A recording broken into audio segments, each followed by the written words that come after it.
et bienvenue dans la chaîne de Mathématiques Sciences. Aujourd'hui, je vais présenter et expliquer une nouvelle vidéo, qui est une vidéo en sciences de la vie de la Terre sur le thème numéro 2, le vivant et son évolution. Et plus précisément, une vidéo dans laquelle nous allons parler du transport de la matière chez les animaux, ainsi que de l'élimination des déchets, toujours chez les animaux.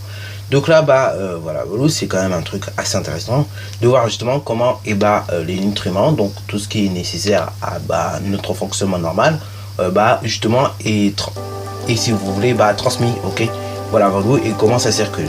Donc là, on va s'intéresser justement à cela dans cette vidéo là. Après, donc on verra dans une prochaine vidéo à l'échelle des micro-organismes que quand même c'est assez important de les avoir, ok. Bon, alors les systèmes de transport, il y en a deux types, ok. Vous en avez des ouverts, ok, donc il y a des systèmes de transport qui sont ouverts, comme par exemple chez la sauterelle, que l'on verra tout à l'heure.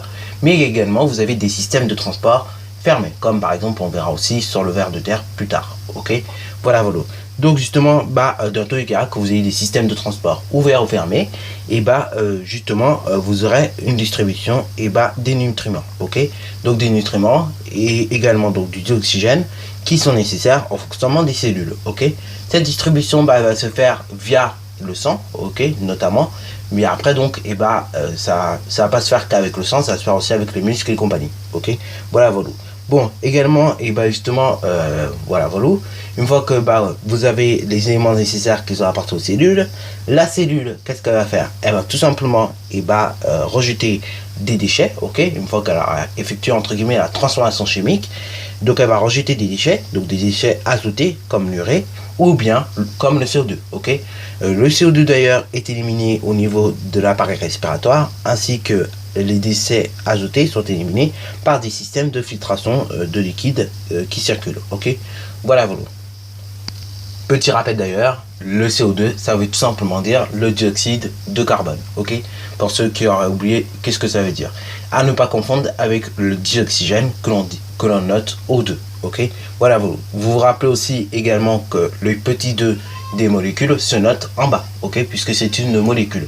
Ça veut dire qu'en gros ça indique le nombre d'atomes accrochés, ok. En l'occurrence, pour la molécule de dioxyde de carbone, vous avez deux atomes, deux oxygènes qui sont accrochés ensemble, ok. Voilà. Bon, voilà. Maintenant que nous avons plus ou moins compris tout cela, je voudrais quand même vous montrer 2-3 petits exemples avant que la vidéo se finisse, de systèmes de transport notamment. Bon, voilà. Donc je vais vous montrer quand même deux exemples de systèmes circulatoires. Donc vous avez le système ouvert. Donc par exemple la sauterelle, elle possède un système de circulation du sang ouvert. Donc vous voyez que le cœur est là, et donc vous voyez que qu'ici toute cette zone là donc est ouverte, ok. Alors que par exemple pour la sauterelle, vous voyez que vous avez le cœur ici, et vous voyez qu'en fait le sang il circule à l'intérieur donc de la capillaire, ok. Voilà. Puisque là où circule le sang on appelle ça une capillaire, voilà. Et donc voilà. Et donc du coup vous voyez que le sang quand même il va à l'intérieur, ok. Et donc il reste qu'à l'intérieur, et donc il s'en va pas quelque part, quoi. Et bien évidemment ça va vers les organes, puis après les organes utilisent le sang et il repart à nouveau vers le cœur, et donc ça fait une boucle si vous voulez. Alors que là pour la sauterelle par exemple, justement les vaisseaux ils sont pas fermés, donc du coup on parle de système ouvert, ok. Alors que là justement on a fermeture des vaisseaux, donc voilà. C'est pour ça qu'on parle de système fermé tout simplement. Voilà. Donc là vous voyez quand même que il y a une petite différence entre les deux, ok.